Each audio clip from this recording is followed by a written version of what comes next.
কৃপণ রবীন্দ্রনাথ ঠাকুর। আমি ভিক্ষা করে ফিরতেছিলেম গ্রামের পথে পথে, তুমি তখন চলেছিলে তোমার স্বর্ণরথে। অপূর্ব এক স্বপ্ন সম লাগতেছিল চক্ষে মম। কি বিচিত্র শোভা তোমার, কি বিচিত্র সাজ। আমি মনে ভাবতেছিলেম এ কোন মহারাজ।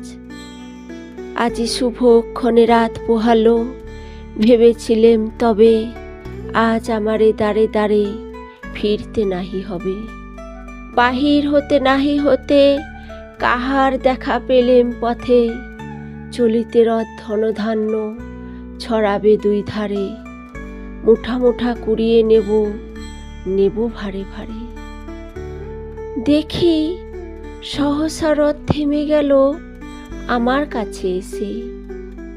আমার মুখপানে চেয়ে নামলে তুমি হেসে। দেখে মুখের প্রসন্নতা জুড়িয়ে গেল সকল ব্যথা। হেন কালে কিসের লাগি তুমি অকস্মাৎ আমায় কিছু দাও গো বলে বাড়িয়ে দিলে হাত। মরি এ কি কথা রাজাধিরাজ, আমায় দাও গো কিছু। শুনে ক্ষণকালের তরে রহিনু মাথা নিচু। তোমার কি বা অভাব আছে এ ভিখারি ভিক্ষুকের কাছে। এ কেবল কৌতুকের বসে আমায় প্রবঞ্চনা। ঝুলি হতে দিলেম তুলে একটি ছোট্ট কণা।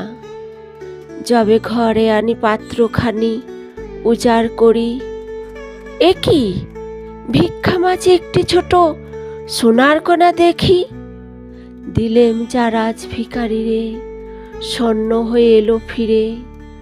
তখন কাঁদি চোখের জলে দুটোই নয়ন ভরে। তোমায় কেন দেইনি আমার সকল শূন্য করে। নমস্কার।